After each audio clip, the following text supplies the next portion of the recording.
Welcome to Leadership and Loyalty Tips for Executives. My name is Dov Barron. I'm your host here at the show. I'm here with my very special guest, David Riklan.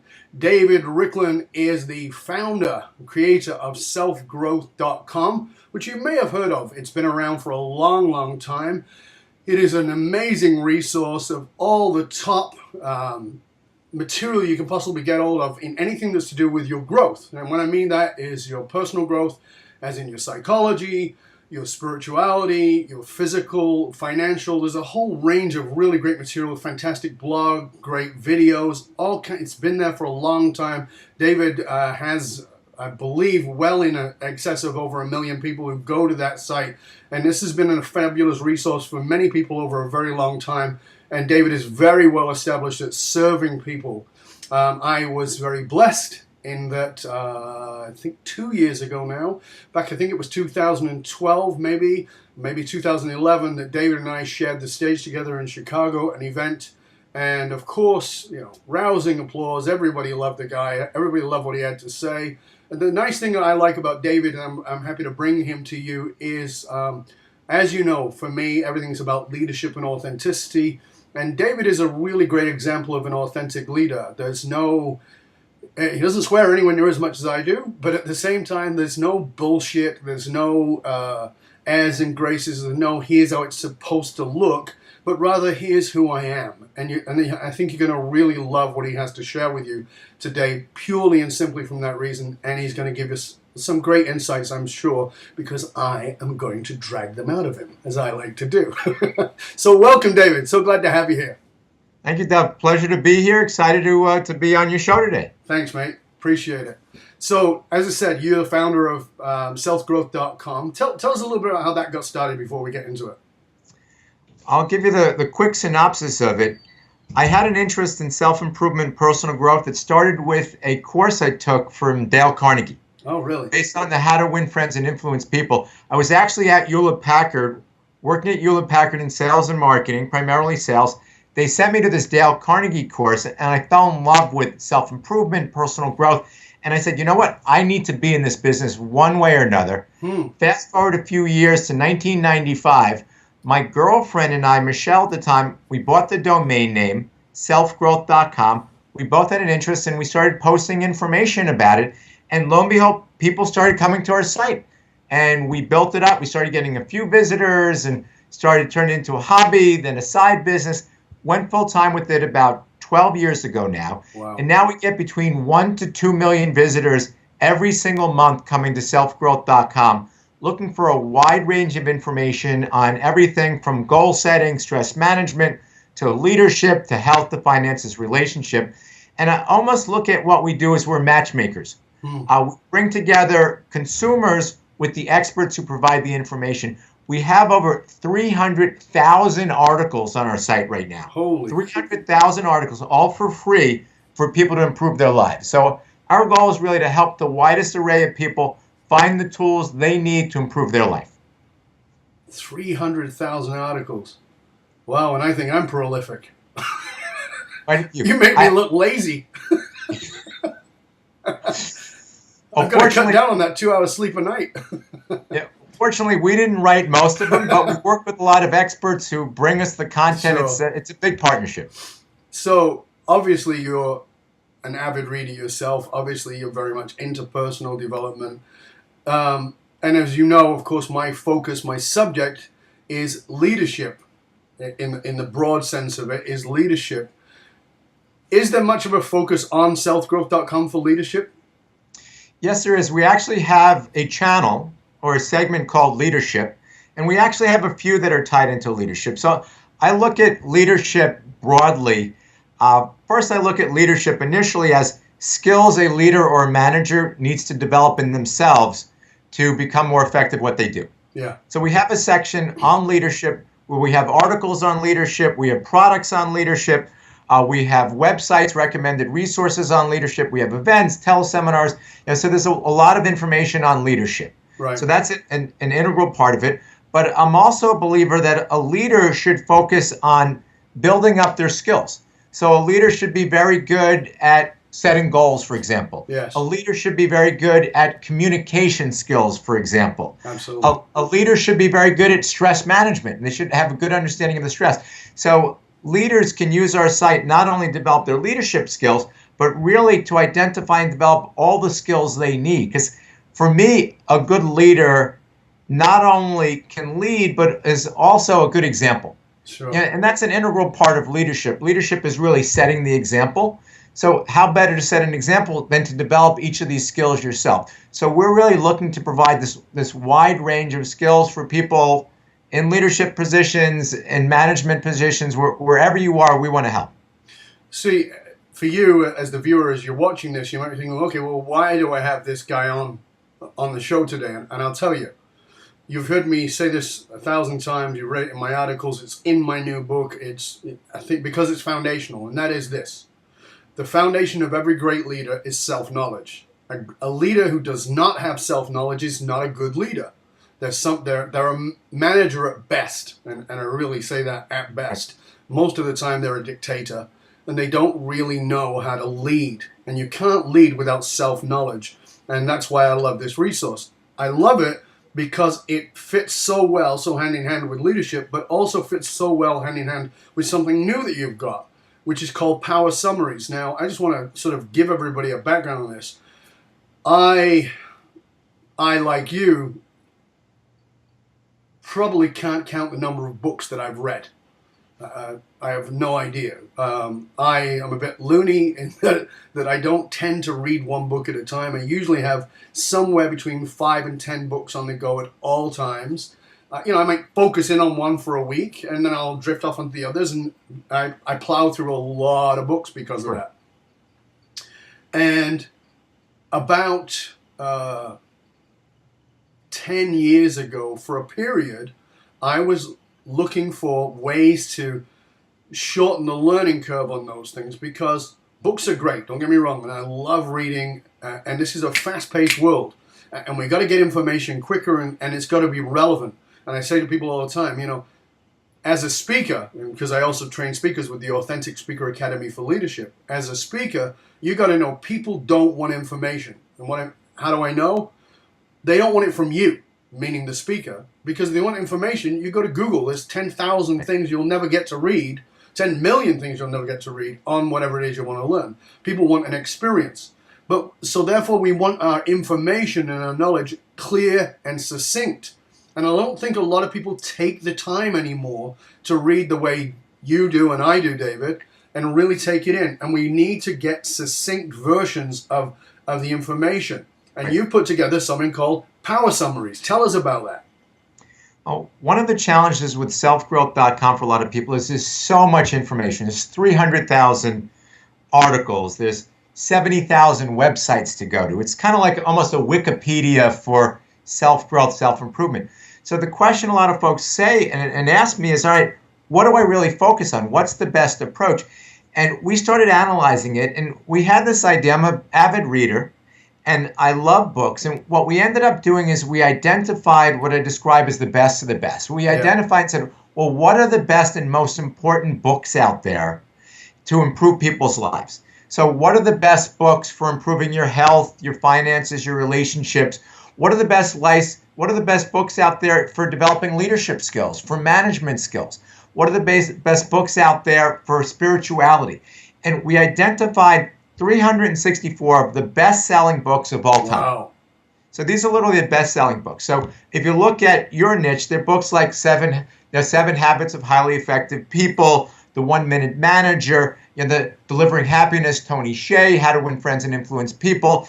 And for each of these books, we said, all right, what's the core information that people need to really understand? What could they take out of this book? And we wanted to have it in a 5 or 6 page summary that people could do a couple of things with. One is they could learn some of the core things and figure out what's this book about and what action items or steps can they take based on this. So we came up with, for each of these books, the summary, what's the core information. We came up with action steps. Then we came up with what questions should you ask yourself based on this, kind of questions to ponder. Then we came up with some quotes from the book. In addition, we put in a little bit of the bio so you know the author's background. And the goal is that someone could take this 5 or 6 pager, walk away with some key information. If they've already read the book, it's a perfect reminder for you. And if you haven't read the book, it's a great way to get a quick introduction to immediately implement some of the ideas and to see if this is a book that you can use in the future. Is this a book you want to buy? So you can use it as a way to provide a very grounded, objective view of the book so you can make a decision, say, hey, I like what he's saying. I like what's in there. I like some of the ideas of In Search of Excellence by Tom Peters. Can I now go and implement some of these? So the goal is really to kind of shortcut everything, get some really good information into your hands in literally a few minutes. You can run with it and then expand from there. You know, it's interesting because you've just covered exactly what it was for me as an experience. And that is, as I said, read a lot. And I am a big fan of these things. Highlighter pens. I have a whole array of highlighter pens in different colors. Each color is for the time that I've read it. And so exactly. So I have books that are multiple colored, sometimes colored over, because I've read the book several times. And it does work in that it allows me to flip through and find stuff, but it's not as succinct as I would love it to be. And what I really like about this idea, what you've done with Power Summaries, is, as you said, it allows me to go back to books that I've read, books that I've read sometimes multiple times, and go, yeah, that was the key thing. Or right. What was that quote? I know it was from this book, and I can't remember what it was, or I kind of vaguely remember it, and there it is. I love that about it. The other thing I loved about it was this, and I get frustrated with this with my own books. I'm just about to release my next book, and it's one of my frustrations with people. This is a great book. What are you going to do with it? This is not shelf help. It's not to help your shelf. It's to help you. What are you going to do with it? And what I love what you did in this book was you gave actual action. In this Power Summaries is you give actual action steps. So here's what to do. Love that. And I am a big, like I do it all the time. If you follow me on Facebook, you know this. I'm constantly putting questions forward to get people to think a little bit differently, get them to open their mind a little bit differently. And you've done that in this too. So you've got this great summary of the book. You've got, here's what you need to actually bloody do, rather than just, oh, I read that, but actually take some action steps. And things to ponder so that you're going, so this is not just surface. Let me take this a little bit deeper. And what I found was when I looked through it was here, and you may have done this too, you may have even thought of this, but for me it was like, okay, read the summary, now read the action steps, set about the action steps, what am I going to do?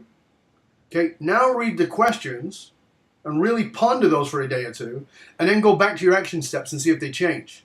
Because they do. The depth is different, and you go, oh yeah, I put that, but that was my first answer. But now that I've really pondered this question, and as I said, great leaders are great thinkers. We're not surface, we go deep. We have the self-knowledge, but we have the willingness to go deeper on anything that happens. And that's what I really loved about this. And on top of it, sidebar, is because like you, I consume so many books, I'm often, okay, there's now 12 books I want to purchase today. Not quite sure which one's going to be the book, but if I go to book summaries, I go, okay, yes, I want this. I want this classic. I didn't read that one. I want to go back. Here it is. Oh, yeah, that's not for me. Oh, that is perfect. That is exactly what I'm looking for. So I love the way that this works for people like us who are busy, who are leaders, and who are avid learners, and who are committed to our self-knowledge. It's very well done, and I think it's got so much value for busy people. I mean, it's like, perfect. Well done. Thank you. And one of the interesting things, when I first started doing these, we have a weekly meeting where I bring my staff in, and we'd go through the questions. And we found other people started to do this. So if you're a leader, you're a manager, you have a team. So these are great to distribute to your team and go through the questions. So the questions are already there to help kind of facilitate a discussion on this. It's almost like instead of having to say, all right, what questions do people have? You go around and I'd have a series of questions that are available, and I'd go around the group and say, all right, what are your answers? And we bring up a question and have a discussion on it. So that was the real power came in from me as a manager, because I run a team here. Yes. And a lot of folks are finding there's a lot of power in that.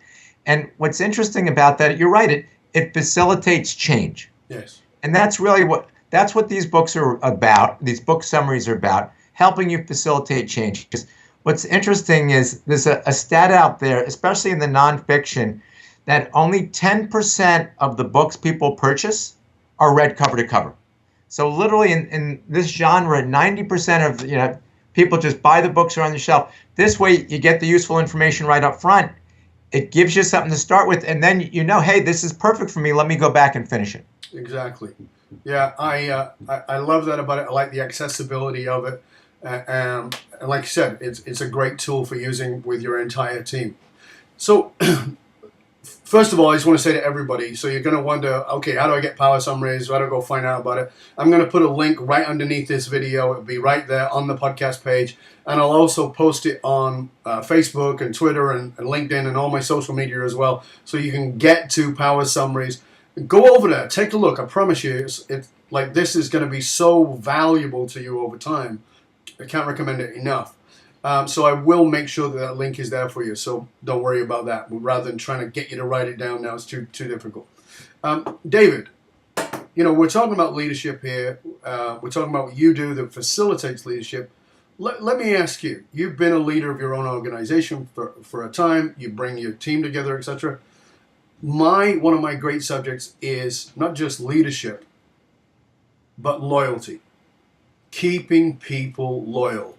And it's something you've been able to do. I mean, you said 1 to 2 million visitors per month to your website. And for me, loyalty is loyalty. Now, what I mean by that is whether it's the loyalty of your friends to you, whether it's the loyalty of people coming to your website, or whether it's the loyalty of your employees. Give us some tips, what you believe really generates fierce loyalty. Well, there's a couple of pieces of the puzzle. So I look at loyalty, and you want to figure out loyalty, and we can touch on both of these. One, I want to touch on loyalty of kind of your customers. Yes. Your customers, your prospects. So you want loyalty from them, and then there's loyalty from your team. Absolutely. You want to create loyalty from your team. And there's some overlap in terms of ways to do that. And we'll start and we'll delve in a little bit. We'll start in the time we have. So let's look at what's near and dear to my heart is marketing. I'm really, if you look at my background, I started in sales and marketing. I'm still in sales and marketing. I'll always be in sales and marketing. And one of the messages I have for everybody, whether they like it or not, is I don't care what you do. I don't care if you're the president of a company. I don't care if you're an administrative assistant. I don't care if you're in sales. I don't care if you're an engineer. Everybody's in sales. You got it. Everybody's in sales. At a minimum, you need to sell your ideas internally. You need to get buy-in in what you're doing. And there's a few things that we consistently look to do over time. And one is, and these are some real basic things, but you need to think about it and focus on doing it.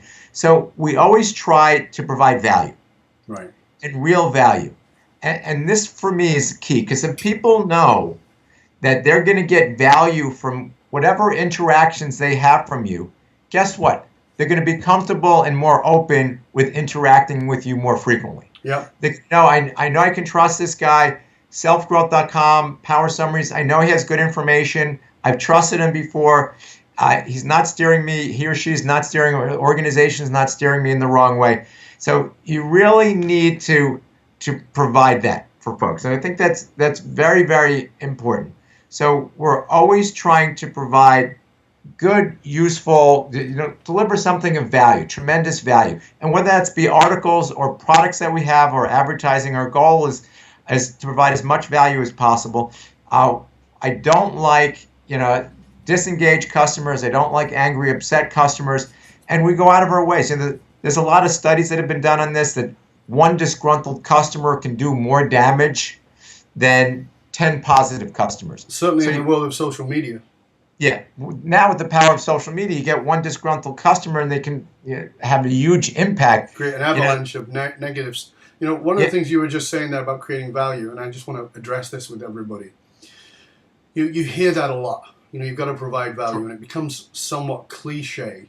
Sure. And I think that, with what you're doing is it's a big umbrella. Personal growth, self-growth, it's a big umbrella. But for what I want to say to you as our viewer is you got to look at how you can best provide value to the people you are serving. And that will not be the same as me or as David or as somebody else. And you have to be really keyed in, and you've got to be willing to ask the questions that are going to be potentially a little uncomfortable for you, but ask the questions of, what does this person, as in my potential client, my potential customer, see as valuable? See, Sure. my people, the people I serve, the most valuable thing they can get is one-on-one time with Dov. That's the number one thing. I Sure. can teach them all kinds of things, and they're going to have great, great value. But they understand that that's never going to be equivalent to 30 minutes, 60 minutes, whatever it might be, or doing a training with me over a period of months is never going to have that same level of value. And you've got to look at, okay, how can I give value that for them is going to be wow? So that, I agree with you fully. You've got to create value, but you've also got to be discerning, and you've got to be critical in looking at value. And the key to that is, don't assume you know what value is to your customer. It's a huge mistake. So what's interesting, and I want to piggyback and tie into Power Summaries a little bit. One of my favorite books, Stephen Covey, Seven Habits of Highly Effective. 15 million copies of this book. Yeah, not done very well. Yes, he's done okay. He did okay with that business, got the book out there in a big way. But one of my favorite habits of the 7 was seek first to understand, then to be understood. Yeah. So we cover that and give some specifics of it. But the reason it's so powerful, and it's a very simple concept, because I'm from the New York area. I'm from New York, New Jersey, and you need to fight to get a word in edgewise sometimes because no one's listening. Everybody has their everybody wants to share. Oh, I know this, I know that. And whether it's working with your customers, your marketplace, or your employees, if you really focus on it, of first seeking to understand what is it that they really need, what do my customers really need, and focusing on listening and understanding it.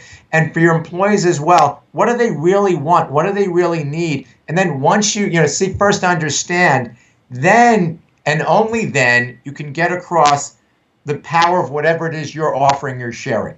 Absolutely. But we get in this mindset, and it's so easy to do that, oh, I've been doing this for years. I know what people want. I know what they need. Oh, I'm a manager. I've been doing this for 10 years. I don't need to listen. And here's the thing.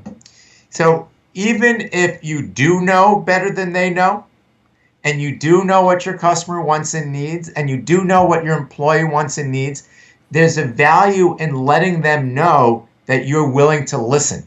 Even if you're sitting there saying to yourself in the back head, yeah, I've heard this 100 times, I know this, blah, blah, blah.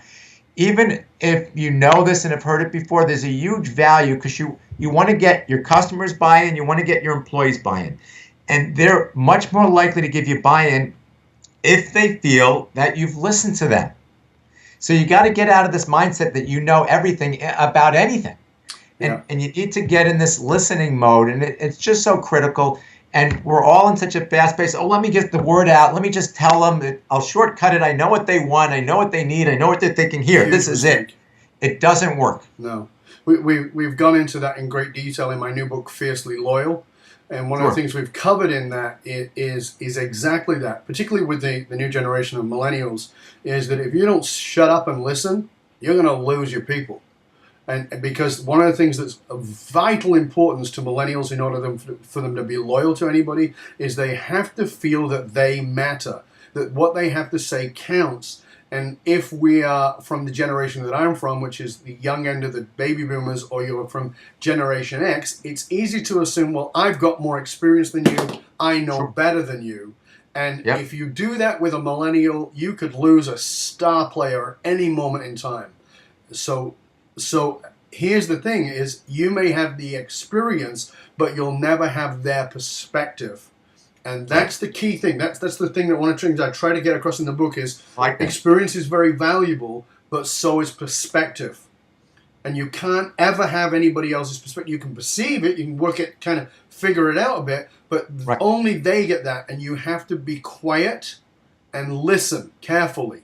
to exactly what it is that they see. I did a phenomenal, as part of one of these shows, did a phenomenal interview with 3 millennials from Kairos, the Kairos organization. These are millennials all over the world. They're CEOs. They've done amazing things. These 3 kids were 21, 23, and 25. One of them had been a CEO for 7 years or something. Like, did you start in kindergarten?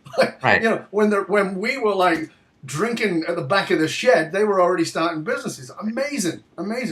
And they're very, very bright. And you've got to be willing to listen to them. And I think it's a key element of leadership is to listen. And that's why I personally agree with you that I really like that habit. Seek first to be understood. Another way of saying it, one of the things we say, again, it's not mine, it's not original, which is be focused on being interested rather than interesting. Yes. You become interesting by being interested. And that's a key figure for people to really grasp. What's interesting about what you're saying is the Dale Carnegie stuff I mentioned earlier. Dale Carnegie's How to Win Friends and Influence People was written, I think, in the 20s. I'm guessing 1926. And one of his core principles was show a sincere interest in people. So this was back in the 20s, and we have to keep coming back to it because it's almost a natural thing that if you know something, that you just want to share it. You want to share it, but Absolutely. You need to keep that in mind. So sometimes you need to overcome your natural inclination to just tell or share. And this is the problem for anybody who manages salespeople. Every single new salesperson I've ever managed or ever trained talks too much. Mm-hmm. Every single one. They have to share everything they know about the product. And whether you're in sales or management, whatever you do, this is such a core principle and one you need to focus on because, as I mentioned, the natural inclination is if you know stuff that you want to share it with people. But you need to come back to that and say, hey, you know what?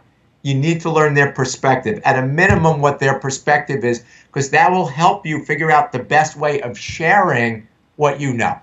And again, that's what I like about Power Summaries at the bottom now with these thought-provoking questions, because it's all about questions, because questions allow you to listen. So a thought-provoking question put forward rather than here's what I know, right, and giving them the summary, rather than asking questions and saying, well, what does it mean to you as you sit there as you're a member of my team? What does it mean to you to seek first to understand rather than being understood? What does that actually mean? Don't give me the right answer. Tell me the gut level response to that. You get perspective from that individual. And you can say, and particularly if you have people who are different generations, what do you think it means to you and your generation? Versus what does it mean to you? So you're a millennial, you're a Generation Xer, you're a baby boomer, and you will, if you actually shut the heck up and listen, you'll be blown away rather than saying, no, this is what it means.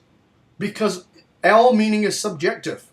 Everybody has their own meaning of everything. When I say the word sex, what does it mean to some people? Some people it means pleasure, some people it means fun, some people it means pain, some people it means torture, some people it means obligation, like doing the dishes. Each word has a subjective meaning.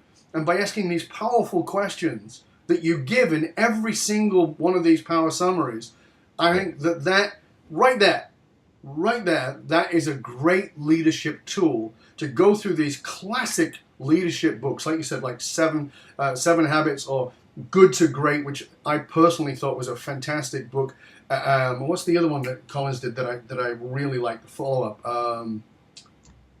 I think I've even got it here somewhere. It was not Good to Great. It was like Staying Great or something. I can't remember what it's called. Anyway, that's not it. But it was a fabulous book. These books, like to just get those principles down and have those questions and to be able to deliver those action steps to your team, that on its own is such a powerful leadership tool. That I don't care what you're in. I don't care whether you're a leader of a small group of 2 people, you're an entrepreneur with an assistant, or whether you are, I was talking to somebody the other day and they said, well, I don't know if this is for me, because I work with very high level leaders and not everybody can afford to work with me. And I say that up front, whether that's financially or emotionally, because I demand a lot from you. And I say, you might not be able to afford me. That's okay. And they said, well, maybe I'm too small. It's got nothing to do with the size of your business. Right. Nothing new. And you can use these tools that are in the power summaries, whether you've got a team of two, or in another case of another person I was speaking with the other day, he has a smaller business. He's around 30 million, and his business, he gathers his team around him every Monday morning, and they actually go through chapters of a book. This would be a fantastic tool for them. So I don't care whether you're a CEO of a Fortune 100, or whether you're an entrepreneur with a single assistant, or whether you have a small team. This is a great tool, and I want to recommend everybody to tap into it. David, I want to thank you for being here with us. It's been great. Love chatting with you, mate. Thank you so much for sharing great information, great insights.